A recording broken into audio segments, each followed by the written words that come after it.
হে ঈমানদারগণ, তোমরা আমানু যদি বিশ্বাস করে থাকো, বিশ্বাস তোমাদের যদি থাকে, ঈমান যদি তোমাদের থাকে, ঈমান যদি এনে থাকো, তোমরা যদি মুসলমান হয়ে যাও, তোমরা যদি মুনাফিক না হও, তোমরা যদি কাফের না হও, তোমরা যদি নাস্তিক না হও, আমি আল্লাহ রাব্বুল আলামিন বলছি, ইয়া আইয়ুহাল্লাযীনা আমানু সাল্লু আলাইহি ওয়া সাল্লিমু তাসলিমা, তোমরা অবশ্যই অবশ্যই আমার নবীর উপরে দরুদ বেশি বেশি করে পাঠ করো। আন ইবনে মাসউদ রাদিয়াল্লাহু তাআলা আনহু মারফুআন, সবল ঈমানের ভিতরে 1462 নম্বর হাদিস, ইবনে মাসউদ রাদিয়াল্লাহু তাআলা আনহু বর্ণনা করেছেন। হাদিসের মান হলো মারফু, আওলান নাসু বিয়াউমিল কিয়ামা, কিয়ামতের দিন সেই ব্যক্তি আমার বেশি নিকটবর্তী হবে। খেয়াল করবেন কথার দিকে, সেই ব্যক্তি আমার বেশি নিকটবর্তী হবে। সেই ব্যক্তিকে আকসারুহুম, যে ব্যক্তি আলা সলাতি, যে ব্যক্তি রাসূলের উপরে বেশি বেশি দুরূদ পাঠ করবে, যে ব্যক্তি রাসূলের উপরে বেশি বেশি দুরূদ পাঠ করবে, রাসূলের সুন্নাহগুলো মানবে, রাসূলের সিস্টেম গুলো মানবে, রাসূলের দেখানো পথগুলো মানবে, সেই ব্যক্তি কিয়ামতের ময়দানে জনাবে মুহাম্মদুর রাসূলুল্লাহ সাল্লাল্লাহু আলাইহি ওয়াসাল্লামের নিকটে থাকবে। আলহামদুলিল্লাহ, ইন্নাল হামদালিল্লাহি নাহমাদুহু ওয়া নাস্তাঈনুহু ওয়া নাস্তাগফিরুহু ওয়া নাউযু বিল্লাহি মিন শুরুরি আনফুসিনা ওয়া মিন সাইয়্যাতি আ'মালিনা, মান ইয়াহদিহিল্লাহু ফালা মুদিল্লা লাহু ওয়া মান ইউদ্লিলহু ফালা হাদিয়া লাহু। وأشهد أن لا إله إلا الله وحده لا شريك له، ونشهد أن سيدنا وسندنا وحبيبنا وطبيبنا وطبيب مولانا محمد صلى الله عليه وعلى آله وأصحابه وبارك وسلم. أعوذ بالله من الشيطان الرجيم. بسم الله الرحمن الرحيم.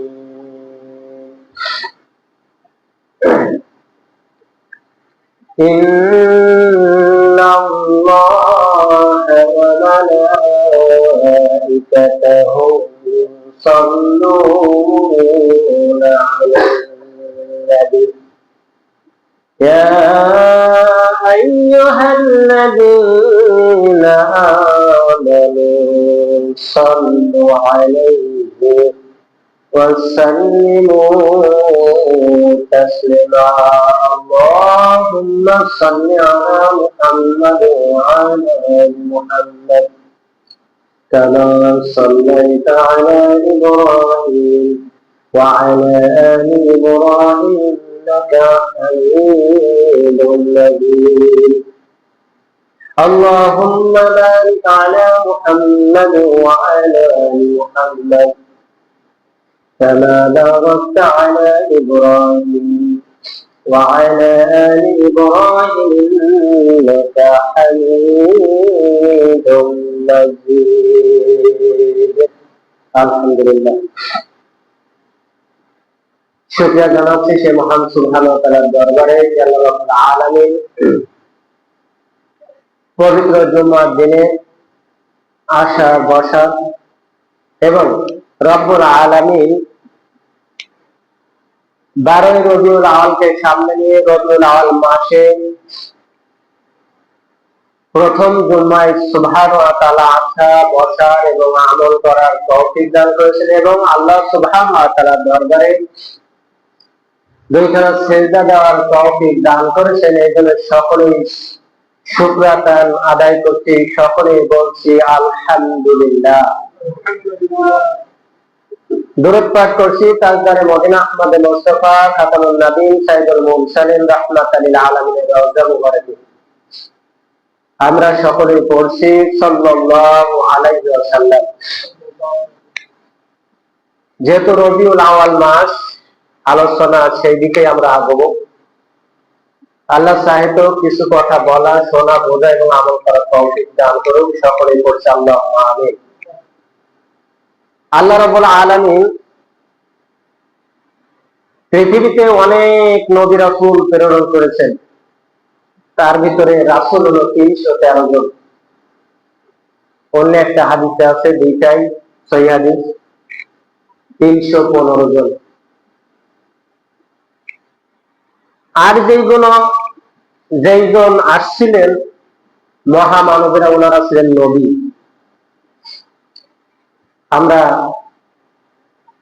সকলে অবগত আছি যে 1 লক্ষ মতান্তরে 2,25,000, 24,000 থেকে 25,000 নবী রাসূল পয়গম্বর। এই সকলের ভিতরে 313 থেকে 15 জন হলো সর্বশ্রেষ্ঠ। এই 313-র ভিতরে অথবা 315-র ভিতরে সর্বশ্রেষ্ঠ ব্যক্তিত্ব হলো জনাবে মুহাম্মদ রাসূলুল্লাহ সকলেই পড়ছে সাল্লাল্লাহু আলাইহি ওয়াসাল্লাম।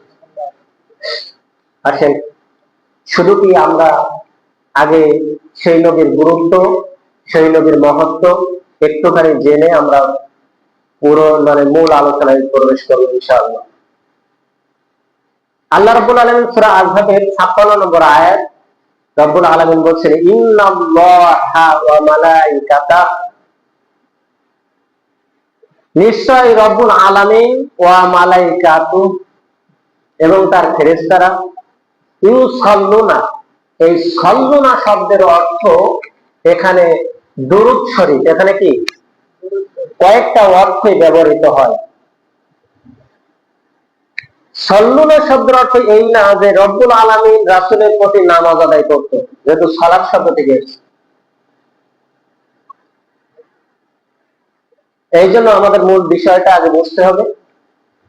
আলাম নাবী, নবীর উপরে, ইয়া আইয়ুহাল্লাযিনা আমানু, হে ঈমানদারগণ, সাল্লু, তোমরাও আদায় করো বা সালাত করো, সাল্লু আলাইহি ওয়া সাল্লিমু তাসলিমা, সেই নবীর পরে, সেই নবীর শানে তোমরাও পাঠ করো, তোমরাও দুরূদ পাঠ করো। আমরা সকলেই একটু মনোযোগ দিয়ে শুনি। তাহলে আল্লাহ রাব্বুল আলামিন যেখানে বলছেন, তাহলে সেখান থেকে দূরে থাকা কি আর যাবে না? যে কাজটা করতে বলছেন সেটা বললে উপকার আছে না ক্ষতি আছে? সকলে খেয়াল করেন, যে কথাটা বলছেন রব্বুল আলামিন, সেই কথাটাই মানবিক দিক থেকে অবশ্যই অবশ্যই সেই কর্মে, সেই কাজে উপকার আছে মানুষের জন্য, মানুষের ব্রেনের জন্য, মস্তিষ্কের জন্য, দেহের জন্য, পরকালের জন্য।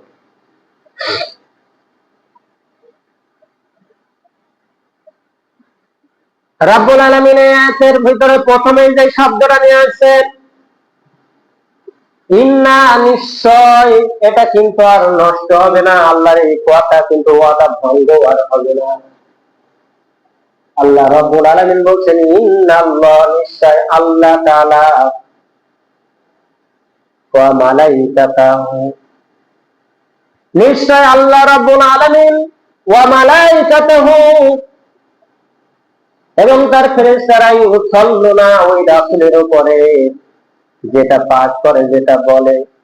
এখন এখানে শব্দটা সেই সন্না যদি আল্লাহর সাথে সম্পৃক্ত হয়,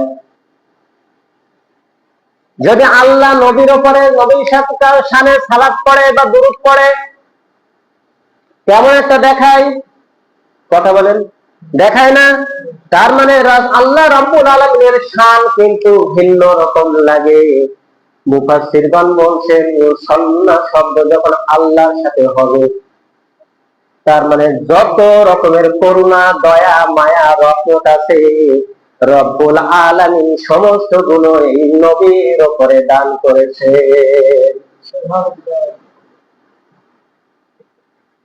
আল্লাহ রাব্বুল আলামিনের বিষয়টা এরকম, ইউসাল্লুনা শব্দ যখন আল্লাহর সাথে সম্পৃক্ত হয়ে যাবে,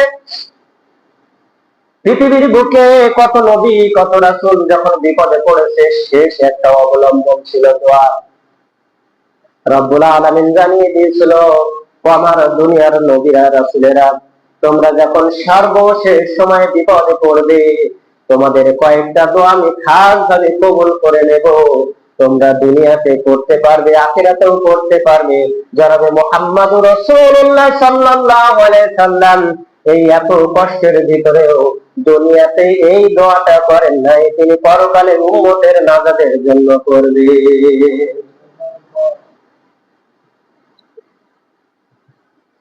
এই জন্য রব্বুল আলামিনের শানে যখন শব্দটা আসে সাল্লাল্লাহু, তার মানে রহমত দান করে, অনুগ্রহ দান করেছে, রহমত দান করেছে, মাগফিরাত যত কিছু আছে সমস্ত বিষয়গুলো রহমতের মানে নাজাত পাওয়ার জন্য যতগুলো সিস্টেম আছে পদ্ধতি আছে সমস্ত করুণাময় দয়াময় যা কিছু আছে আমার নবী মুহাম্মদ রাসূলুল্লাহ সাল্লাল্লাহু আলাইহি সাল্লামের উপরে দান করেছে। মালাইকা শব্দটা যখন আসবে ফেরেশতাদের উদ্দেশ্যে যখন আসবে তখন ফেরেশতারা রব্বুল আলামিনের কাছে ইস্তেগফার করবে, রব্বুল আলামিন তোমার এই বান্দাকে মাফ করে দাও। ফেরেশতাদের কাজ, যার যেই কাজ দেওয়া আছে সে কিন্তু সেই কাজটা করতে পারে। ফেরেশতারা কিন্তু খায় না, ফেরেশতারা কি খায় নাকি? খায় না। তিনটা ফেরেশতা দুনিয়াতে খেয়েছিল 3টা দিন, 2টা ফেরেশতা খাওয়ার কারণে আসমানে ঝুলন্ত, একটা ফেরেশতা খাওয়ার কারণে মর্যাদাবান। যখন রবিউল আওয়ালের বিষয়টা আলোচনা করবে এটা আসবে ইনশাআল্লাহ। এই জন্য ফেরেশতারা যখন রব্বুল আলামিনের কাছে নবীর বিষয়ে বলে তখন ফেরেশতারা কি দুরূদ পড়বে নাকি? ফেরেশতারা দুরূদ পড়ে না, ফেরেশতারা শুধু রব্বুল আলামিনের কাছে জানায়, রব্বুল আলামিন আমরা তোমার নবীর জন্য শাফাত করছি, তোমার নবীর জন্য, তোমার নবী আর যত উম্মত আছে সমস্ত উম্মতদেরকে তুমি মাফ করে দাও। শব্দটা ইস্তেগফার মানে ক্ষমা চাওয়া। ফেরেশতারা মানুষের জন্য ক্ষমা চাচ্ছে, তাহলে মানুষ উত্তম নাকি ফেরেশতা উত্তম? ফেরেশতারাই চাচ্ছে ক্ষমা। ফেরেশতারা যখন আল্লাহর কাছে ক্ষমা চাচ্ছে, আল্লাহ তোমার এই বান্দাদেরকে ক্ষমা করে দাও, মাফ করে দাও, তাহলে এখানেও বোঝা যায় লাকাদ খালাকনাল ইনসানা ফি আহসানি তাকওয়িম, আমি মানুষদেরকে সুন্দর আবয়ব দিয়ে তৈরি করেছি উত্তম ভাবে। এখন সুন্দর আবয়ব দিয়ে যখন তৈরি করে, সুন্দর চেহারা, সুন্দর নাক, সুন্দর চোখ, সুন্দর কান, সুন্দর সব, তাহলে বোঝা গেল ফেরেশতার থেকে মানুষ কিন্তু উত্তম। মানুষকে উত্তম রব্বুল আলামিন নিজেই বলছেন লাকাদ খালাকনাল ইনসানা ফি আহসানি তাকওয়িম, আমি মানুষকে সুন্দর আবয়ব দিয়ে তৈরি করেছি, উত্তম চরিত্র দিয়ে, সুন্দর আদব দিয়ে মানে চেহারা দিয়ে, সুন্দর মায়া মহব্বত দিয়ে, চোখ নাক কান যেগুলা লাগবে সুন্দর যে জিনিসটা মানায় এইগুলা দিয়ে। এই জন্য ফেরেশতা থেকে কিন্তু মানুষ উত্তম, বেশি মানুষ উত্তম না, উত্তম না। ফেরেশতা থেকে মানুষ উত্তম, আবার জিনের থেকেও মানুষ উত্তম। এই জন্য ফেরেশতা মাফ চাইতেছে, রব্বুল আলামিন তোমার এই বান্দাদেরকে মাফ করে দাও। ইয়া আলান নবী, হে মানে ইউসাল্লুনা আলান নবী, ফেরেশতারা আল্লাহর কাছে নবীর বিষয়ে ইস্তেগফার করে আর আল্লাহর রহমত দান করে। ইয়া আইয়ুহাল্লাযিনা আমানু, যদি তোমরা ঈমানদার হও, হে ঈমানদারগণ তোমরা আমানু যদি বিশ্বাস করে থাকো, বিশ্বাস তোমাদের যদি থাকে, ঈমান যদি তোমাদের থাকে, ঈমান যদি এনে থাকো, তোমরা যদি মুসলমান হয়ে যাও, তোমরা যদি মুনাফিক না হও, তোমরা যদি কাফের না হও, তোমরা যদি নাস্তিক না হও, আমি আল্লাহ রাব্বুল আলামিন বলছি ইয়া আইয়ুহাল্লাযিনা আমানু সাল্লু আলাইহি ওয়া সাল্লিমু তাসলিমা, তোমরা অবশ্যই অবশ্যই আমার নবীর উপরে দুরূদ বেশি বেশি করে পাঠ করো।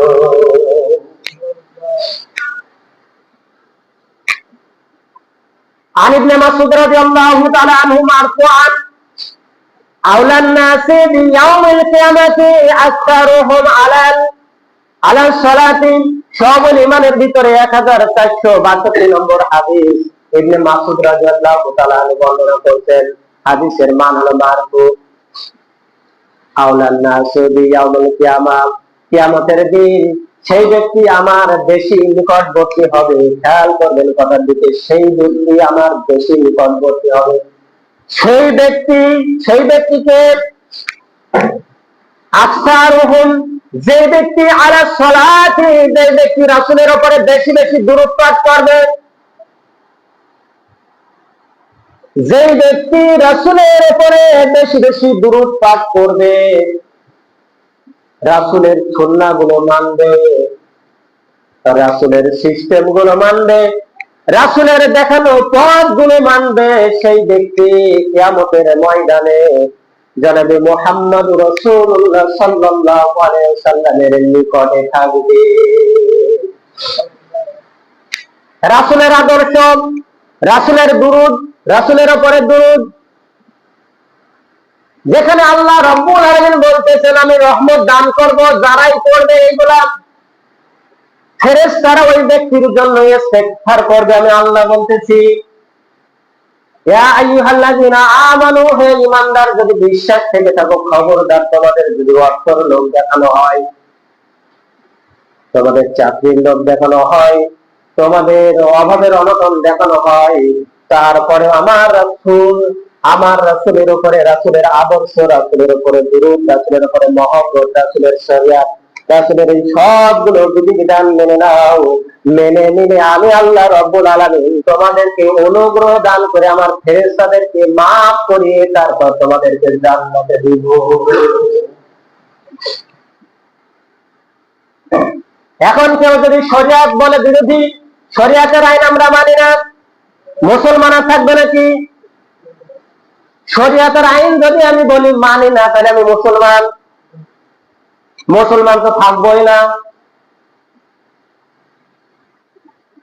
মুফাসসিরগণ বলতেছেন যদি কোনো ব্যক্তি বলে যে আমি শরিয়াতের আইন মানি না, তার মানে কোরআন মানি না। কোরআনটাকে শরিয়াত বলা হয়, আর আল্লাহর যত আদেশ নিষেধ আছে, রাসূলের যত আদর্শ আছে, এটা হলো শরিয়াত। আর এই শরিয়াতের আইন যদি কেউ না মানে, সে পাক্কা মুনাফিক, নাস্তিক। ঈমান তার না, ঈমান ধ্বংস হয়ে গেছে। কারণ রাসূলের এই শরিয়াত, আল্লাহর এই শরিয়াত, রাসূলের আদর্শ কেউ যদি পৃথিবীর বুকে অস্বীকার করে বলে যে আমি মানি না, শুধু মুখ ফুসকে বের হতে যতটুকু দেরি, ও কাফের হতে ততটুকু আর দেরি লাগবে না।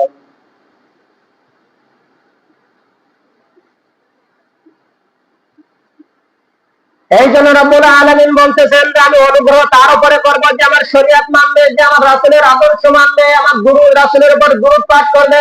রাসূলের উপর দুরূদ কিন্তু সেই ব্যক্তি পড়বে, সেই ব্যক্তি পড়ে যে আল্লাহর শরিয়াত মানে।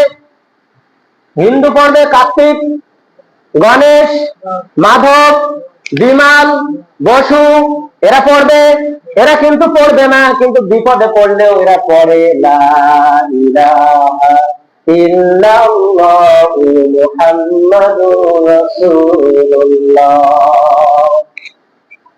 বলেছিলাম একদিন একজনের কাছে জিজ্ঞাসা করেছিলাম যে তুমি এই গভীর রাত হয়ে গেছে, রাত 10টা-12টা বেজে গেছে, এখন তুমি এই বিপদ আপদের ভিতরে বাড়ি যাবে কিভাবে? আকাশের তো অবস্থা ভালো না।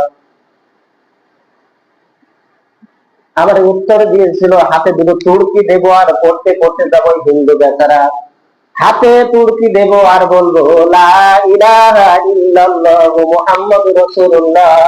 আমার উত্তর দিল পৃথিবীর কোন শক্তি নেই আমাকে আর ঠেকিয়ে রাখা। এই বিশ্বাস তারাও করে, কিন্তু শরিয়াত মানে না, শরিয়াতের উপর বিশ্বাস করে না, শরিয়াতের আইন মানে না। এই জন্য সে নাস্তিক, এই জন্য মুরতাদ, কাফের। আর মুসলমানের ঘরে জন্মগ্রহণ করে যদি আমি বলি যে আমি শরিয়াত মানি না, বা আমাদেরও মানার দরকার না, তাহলে সে মুসলমান থাকবে না, অবশ্যই নাস্তিক হয়ে যাবে। কারণ আল্লাহ রাব্বুল আলামিন যেখানে বলছেন ইন্নাল্লাহা ওয়া মালাইকাতাহু ইউসাল্লুনা আলান নবী, তার মানে যে আল্লাহ শরীয়ত মানবে, রাসূলের দুরূদ পাঠ করবে, ফেরেশতারা তার জন্য ইস্তেগফার করবে, আর আমি আল্লাহ অনুগ্রহ করে তাদের জীবনের গুনাহগুলো মাফ করে দিয়ে জান্নাতে দিয়ে দেব। এজন্য ঈমান কিন্তু পাওয়া যায় না ঈমান বিশ্বাসের কাছে। ঈমানটা সকালে ঈমান আছে, বিকালে ঈমান থাকবে না। জনাবে মুহাম্মদ রাসূলুল্লাহ সাল্লাল্লাহু আলাইহি ওয়াসাল্লাম বলেছেন, এমন একটা সময় আসবে সকালে ঈমানদার, বিকালে কাফের হয়ে মারা যাবে। সকালে কাফের, বিকালে ঈমানদার হয়ে মারা যাবে, এমন একটা সময় আসবে। নবী সাল্লাল্লাহু আলাইহি ওয়াসাল্লামের হাদিস আন ইবনে উমর রাদিয়াল্লাহু তাআলা আনহু মারফু, মান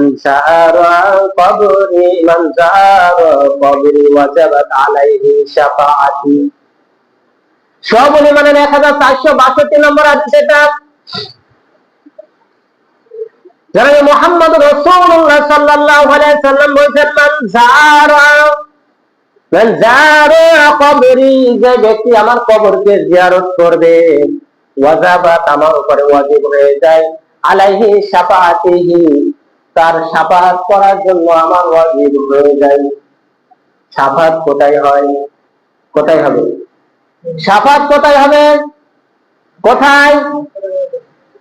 কিয়ামতের ময়দানে শাফাআত হবে। যে ব্যক্তি রাসূলের উপরে দুরূদ পাঠ করবে, যে ব্যক্তি রাসূলের উপরে, রাসূলের কবরকে জিয়ারত করবে, সেই ব্যক্তির উপরে ওয়াজিব করে, রাসূলের উপরে ওয়াজিব হয়ে যাবে।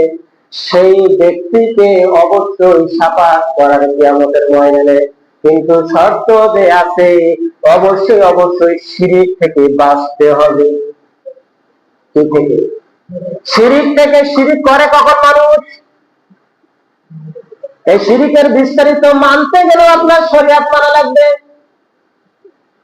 শরিয়তের অবাধিক যখনই করবেন, তখনই আপনি মুশরিক হয়ে যাবেন। কারণ কোরআন হলো আল্লাহর বাণী, আল্লাহর কিন্তু সৃষ্টি না। এটা বিশ্বাস করতে হবে আপনাকে আমাকে। আল্লাহ গাছ সৃষ্টি করেছে, মানুষ সৃষ্টি করেছে, আসমান সৃষ্টি করেছে, জমিন সৃষ্টি করেছে, নদ নদী সৃষ্টি করেছে। কোরআন কোরআন সৃষ্টি করে নাই। কোরআন হলো আল্লাহর কথা, মুখে আল্লাহর জবানের কথা, আল্লাহর বাণী এটা। সেই বাণীকে যদি কেউ অস্বীকার করে, সে একেবারে পাক্কা কাফের হয়ে যাবে, যদি মুসলমান হয়।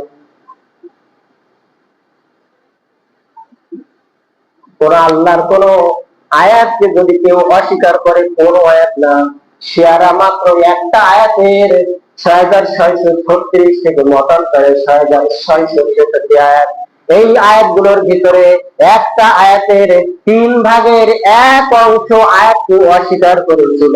এই জন্য আমরা আকীদার দিক থেকে শিয়াদেরকে কাফের বলি। কিন্তু কাফের এই জন্য বলা হয়, ওই একটা আয়াতের ভুল হলো আল্লাহ রাব্বুল আলামিন জিবরাইলের মাধ্যমে যেই কোরআন নাজিল করবে হযরত আলীর উপরে, সেই কোরআন ভুল করে নাজিল করেছে মুহাম্মাদের উপরে। বলুন নাউযুবিল্লাহ।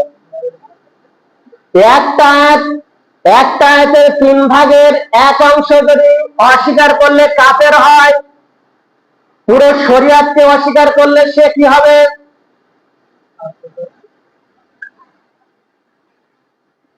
শিয়াদের আরেকটা আকীদা আছে যে রব্বুল আলামিন এই আসমান জমিন যখন ছিল, সমস্তটা পানিতে ভরপুর ছিল। এটা শিরকি কথা। খেয়াল করেন, আসমান জমিন ছিল পানিতে ভরপুর, হঠাৎ করে কোথা থেকে একটা বড় ধরনের একটা নূর এসে চূর্ণ বিচূর্ণ হয়ে গেল। শিয়াদের মুখ থেকে শোনাবার 5 পঞ্জাতন যেটা বলে ওরা, যে আমরা তো রাসূলকে মানি, আমরা যেগুলো মানি এটা মানতে হবে, নাহলে কাফের হয়ে যাবে। ওদের ভাষ্য। কিন্তু আমাদের ভাষ্য মতে খেয়াল করেন, ওদের ভাষ্যটা আগে শুনে নেন। আল্লাহ রাব্বুল আলামিন ওই যে নূর, আমরা বিশ্বাস করি কুল হু আল্লাহু আহাদ, বলো আল্লাহ এক অদ্বিতীয়, আল্লাহুস সামাদ, তিনি কারো মুখাপেক্ষী নন। প্রত্যেকটা মানুষ, প্রত্যেকটা জীব, সকলেই আমরা সকলেই কিন্তু তার মুখাপেক্ষী। লাম ইয়ালিদ ওয়া লাম ইউলাদ, তিনি কাউকে জন্ম দেননি এবং তাকে কেউ জন্ম দেয়নি।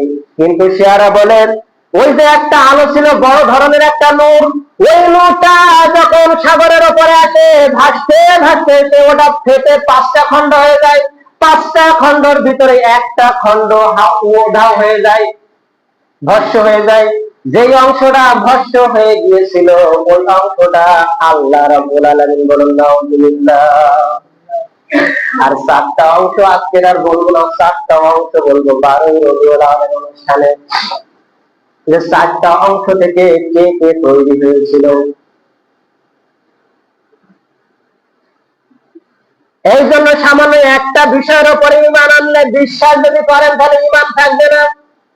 আর যদি সামান্য আপনি বলেই ফেলেন মুখ করে ফুটে শরিয়াত মানবো না, শরিয়াত আমাদের জন্য প্রযোজ্য না, শরিয়াত আমরা মানি না, আল্লাহর বান্দারা, মুসলমান ভাইরা শুনে নেন, খেয়াল করে, এমন ব্যক্তি যদি কোন নেতা হয়, এমন ব্যক্তি যদি কোন পদবি পায়, এমন ব্যক্তি যদি ইমামও হয়, এই ইমামের পেছনে নামাজ আদায় করা যাবে না, এই ইমামকে মানা যাবে না যদি ভুল শুধরে নেয়, যতক্ষণ পর্যন্ত তওবা না করবে। আর আপনি যদি একই রাস্তা দিয়ে বলে যান যে হ্যাঁ ঠিক আছে আমার নেতা বলেছে, যদি এইটা করে থাকেন তাহলে অবশ্যই অবশ্যই আপনার ঈমান থাকবে, থাকবে ঈমান। এই জন্য এখানে শরিয়াত হলো, আল্লাহ যখন বলছে অনুগ্রহ, ফেরেশতারা ইস্তেগফার করছে, এই জন্য শুধু দুরূদ না, কিন্তু রাসূলের আনিত সমস্ত বিধানকে এখানে ধরা হয়। মুফাসসিরগণ বলেছেন রাসূলের যত শুধু কালেমা এতটুকু পড়বে, লা ইলাহা ইল্লাল্লাহু ফাদাখালাল জান্নাহ, যে লা ইলাহা ইল্লাল্লাহ পড়বে সে অবশ্যই জান্নাতে যাবে। কিন্তু মুফাসসিরগণ বলেছেন এই লা ইলাহার ভিতরে সমস্ত শরিয়াতের ভিতরে সীমাবদ্ধ।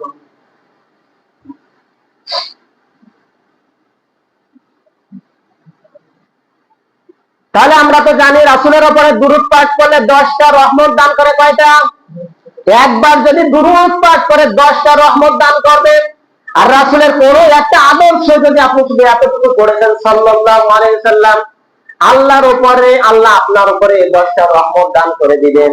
এই 10টা রহমত এই যে আপনার জীবনের গুনাহ খাতাগুলো মাফ করে দিবে, আর কিয়ামতের ময়দানে নেকির পাল্লাকে ভারী করে দিবে। এই শুধু এতটুকু দুরূদ পড়লে যদি এই সব হয়, শুধু দুরূদের ভিতরে, তাই রাসূলের আদর্শ, সামান্য যদি পুতা ছেলেকে আদর করলে এত ভালোবাসা পাওয়া যায়, ছেলে না জানে কত ভালো, কথা বুঝতে পেরেছেন? তাহলে দুরূদে যদি এত মর্যাদা আপনারে দেয়, শরিয়াত মানলে আপনার মর্যাদা আল্লাহ আসমানে তুলে দিবে।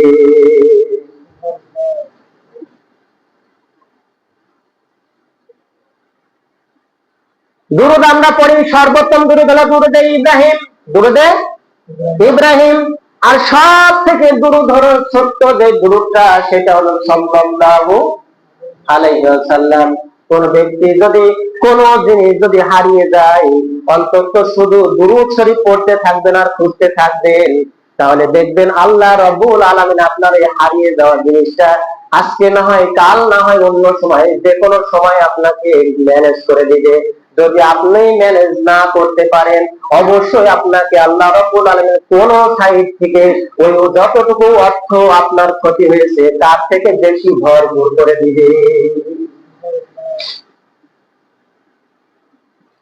দুরূদের বিষয় জানি। عن عبد الله بن مسعود رضي الله عنه قال قال رسول الله صلى الله عليه وسلم إن الله নিশ্চয় আল্লাহ তাআলা মালায়েকা ও ফেরেশতারা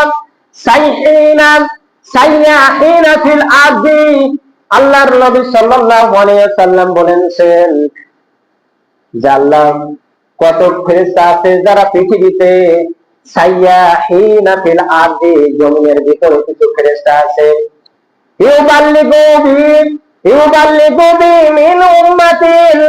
সালাম। কিছু মানুষ যখন সালাম দেয়, সুনানে নাসাইর ভিতরে 1282 নম্বর হাদিস, এটা মুসনাদে আহমদ শরীফের 4320 নম্বর হাদিস, এটা জনাবে মুহাম্মদুর রাসূলুল্লাহ সাল্লাল্লাহু আলাইহি সাল্লাম বলেছেন, কোন ব্যক্তি যখন রাসূলের উপরে সালাম দেয়, কি দেয়? সালাম দেয়। সালাম যখন দেয়, কিছু ফেরেশতারা দায়িত্ব হয়ে এই সালাম নবী মুহাম্মদ রাসূলুল্লাহ সাল্লাল্লাহু আলাইহি সাল্লামের কাছে পৌঁছায় দেয়। দুরূদ তো আমরা বুঝলাম সালাম কি? সালাম যেটা হাদিসে আছে সেইটা না বিপরীত সেটা? যেটা হাদিসে আছে সেটা আমাদেরকে মানতে হবে। সালাম যদি দিতে চান আপনাকে পড়তে হবে আসসালামু আলাইকা ইয়া রাসূলুল্লাহি ওয়া রাহমাতুল্লাহি ওয়া বারাকাতুহু। আবার বলেন আসসালামু আলাইকা, সবাই বলেন আসসালামু আলাইকা ইয়া রাসূলুল্লাহ ওয়া রাহমাতুল্লাহি ওয়া বারাকাতুহু। আবু দাউদ শরীফের হাদিস, এটা 4153 নম্বর হাদিস। কোন ব্যক্তি যদি রাসূলের উপরে সালাম দিতে চায় তাহলে এইভাবে সালাম দিবে। অন্য একটা হাদিসে আছে আসসালামু আলাইকা, সকলে আমার সাথে বলুন আসসালামু আলাইকা ইয়া নাবিয়ুল্লাহ ওয়া রাহমাতুল্লাহি ওয়া বারাকাতুহু। আবু দাউদ শরীফের 3612 নম্বর হাদিস, এটা জনাবে মুহাম্মদুর রাসূলুল্লাহ সাল্লাল্লাহু আলাইহি সাল্লাম বলেছেন, কোন ব্যক্তি যদি দুরূদ পাঠ করতে চায় তাহলে দুরূদের বিষয় বললাম, সালাম যদি পাঠ করতে চায় তাহলে এই দুটো সিস্টেমের ভিতরে আমাকে সালাম দিতে হবে। হাজী সাহেবরা যারা হজে যান, জনাবে মুহাম্মদ রাসূলুল্লাহ সাল্লাল্লাহু আলাইহি সাল্লামের রওজা মোবারকে যখন সালাম দেন, এই সালামটা দিতে হবে আসসালামু আলাইকা ইয়া রাসূলুল্লাহি ওয়া রাহমাতুল্লাহি ওয়া বারাকাতুহু, আসসালামু আলাইকা ইয়া নাবিয়ুল্লাহ ওয়া রাহমাতুল্লাহি ওয়া বারাকাতুহু। আমরা যদি এখন পড়ি ইয়া নবী সালামু আলাইকা, হাদিসের সাথে সামঞ্জস্য না বিপরীত হয়ে যায়।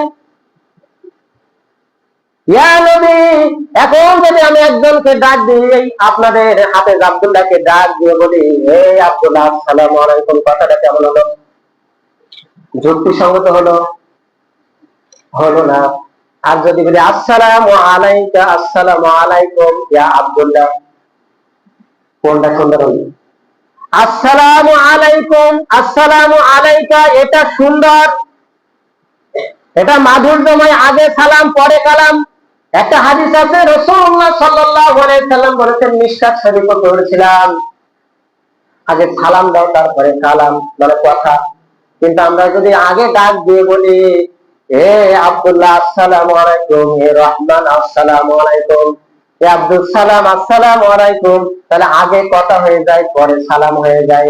আপনাকে দিতে হলে সর্বপ্রথম দিতে হবে আসসালামু আলাইকা আসসালামু আলাইকুম আসসালামু আলাইকা ইয়া রাসূলুল্লাহ আসসালামু আলাইকা ইয়া নাবিয়ুল্লাহ আসসালামু আলাইকা ইয়া রাসূলুল্লাহ ইয়া হাবিবাল্লাহ আসসালামু আলাইকা ইয়া রাহমাতাল লিল।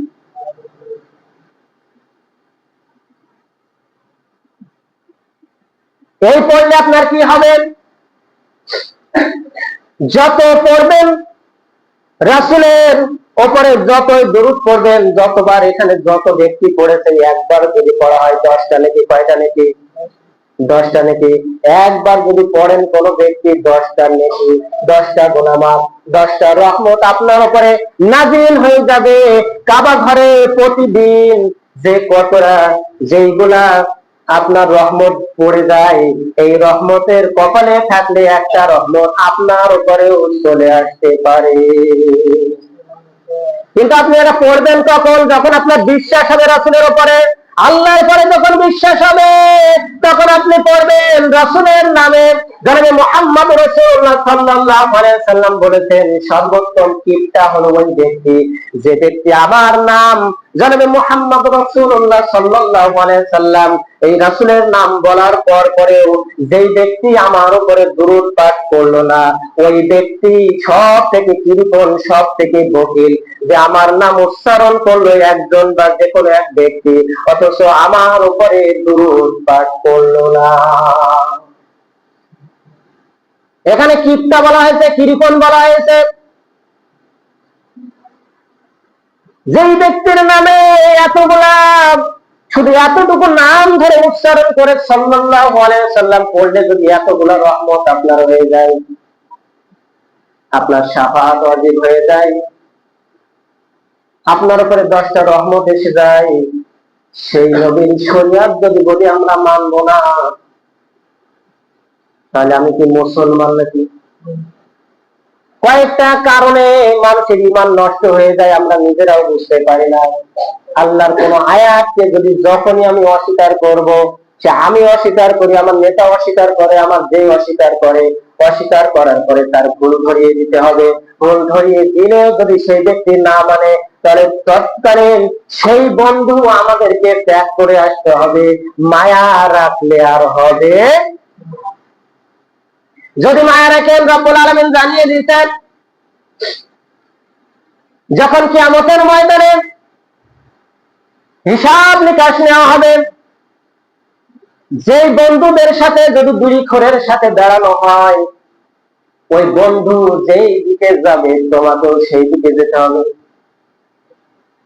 তোমার বাবা যদি খারাপ হয়, আর এই প্রভাব যদি তোমার পড়ে, তোমার উপরে পড়ে, তোমার অভিভাবক যদি খারাপ হয়, প্রভাব তুমি শিখেছ, বাবা বিড়ি খায়, ছেলেরা বিড়ি খাওয়াছে শেখে কিভাবে? দুপুর বেলা একটু বিশ্রাম নিয়েছেন আর ছেলেকে বলতেছেন, বাবা এইটা ওই দোকানে গিয়ে 5টা টাকা 10টা টাকা ধরিয়ে দেন, 2 টাকা চকলেট নিবা বা 5 টাকা লজেন নিবার, 5 টাকা দিয়ে একটা ললিপপ আমার জন্য নিয়ে আসবেন। বাবা কি ললিপপ খায়, যেটা ফুটতাম দেয়।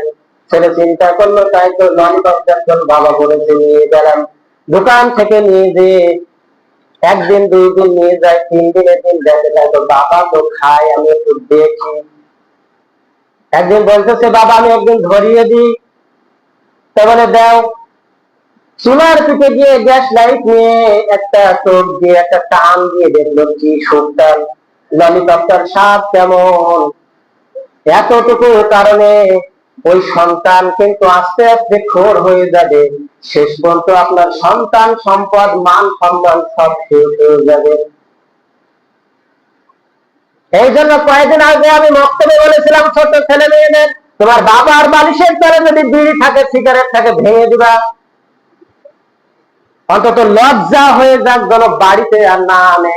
এতটুকু কারণে যদি ওই সন্তান খারাপ হয়, খারাপ হওয়ার পরে কিয়ামতের ময়দানে ওই সন্তান কিন্তু আপনার মুখের উপরে 2টা লাথি মেরে তারপরে ও জাহান্নামে যাবে, আপনাকেও নিয়ে যাবে। রব্বুল আলামিন বলেন, এই অভিভাবক হলো যারাই নেতা নেত্রী থাকবে না কেন, এরাও যদি খারাপ হয়, তাদেরকে তোমাদের কাছে যদি ঈমান ধ্বংসের কারণ হয়, তাদেরকে বোঝাও। বোঝানোর পরে যদি এরা না মানে, না বোঝে, তওবা না করে, তুমি তাদের কাছে ফিরে আসো। আর ফিরে যখন আসবা, যদি ফিরে না আসো, ওরা যদি জাহান্নামে যায় তাহলে তুমিও যাবা, ওরা যদি জান্নাতে যায় তুমিও যাবা। এখন প্রশ্ন হলো, বেঈমান কি কখনো জান্নাতে যাবে নাকি? যাবে। এই জন্য বন্ধু নির্বাচন করতে হবে। গুরুত্ব ঈমান দিয়ে, ঈমান যেই দিকে থাকবে বন্ধু সেই দিকে আছে।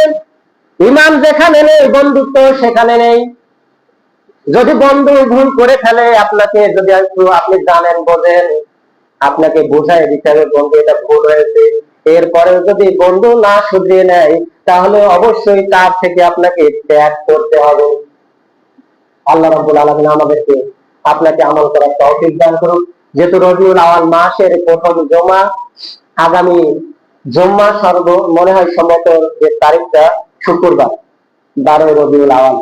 এখন বিষয় হলো যে আমরা যেভাবে অনেকে সিরাতের অনুষ্ঠানগুলো করি, সিরাতের অনুষ্ঠান, এই অনুষ্ঠানটাই শিক্ষণীয় জন্য কিছু করতে হবে। আসবো খাবো দাবো এটা না, শিক্ষণীয় ব্যবস্থা, শিক্ষণীয় জন্য কিছু করতে হবে। 12 রবিউল আউয়াল তারিখেই হতেই হবে এরকম নির্দিষ্ট না, যেহেতু রাসূলের উপরে সিরাত। এটা আগেও হতে পারে, পরেও হতে পারে, যে কোনো দিনই করতে পারি। কারণ রাসূলের বিস্তারিত জীবন বিধান নিয়ে আলোচনা করাই হলো কি সিরাত। যদি মুফাসসিরগণ এই বিষয়ে বলেছেন যে অনেক মুফাসসিরগণ মতে রাসূলুল্লাহ সাল্লাল্লাহু আলাইহি ওয়াসাল্লাম 12 রবিউল আউয়াল মাসে জন্মগ্রহণ করেছেন। তো আমরা এই বিষয়ে একটু পরিস্থিতি গ্রহণ করি, সকলে একটু চেষ্টা করবো একটু কিছু করার জন্য, মানে সিরাতের অনুষ্ঠান আপনারা খাওয়া দাওয়ার দিকে নির্দিষ্ট না করে অন্তত সিরাতের অনুষ্ঠানের দিকে, যাতে করে কিছু শিখতে পারি, এই নিয়েতে আমল করতে পারি, এই নিয়েতে রাসূলের আদর্শের কিছু কথা শুনতে পারি, এই নিয়েতে আপনারা যদি কোনো প্রস্তুতি গ্রহণ করতে পারেন তাহলে আপনারা পরামর্শ করে সকলকে জানালেই ইনশাআল্লাহ মনে হয় সফল হবে।